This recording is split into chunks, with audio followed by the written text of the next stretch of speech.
Ang kwento ng tatlong magkakaibigan, si Kuba, si Bulag at si Pilay.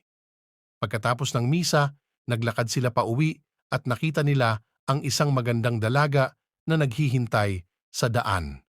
Nahiya sila dahil sa kanilang kapansanan kaya nag-isip sila ng paraan upang hindi nito mapansin ang kanilang kapansanan. Una, si Kuba naghanap ng patpat at kunyari gumuhit ng guhit para makatawid sa dalaga.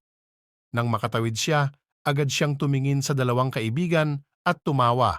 "Sobrang galing mo, paring Kuba," sabi ni Bulag at Pilay. "Nakatawid ka ng hindi napapansin ang kapansanan mo." Sumunod si Bulag, nag-isip ng mabilis na paraan.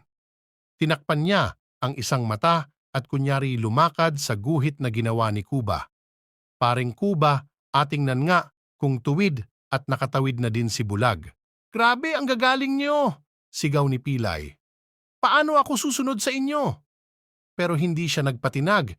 Naglaro rin siya ng kunwari ay buburahin ang guhit bago tumawid.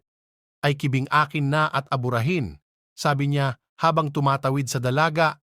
Sa huli, naglakad silang tatlo pa uwi na punong-puno ng tuwa at tawanan.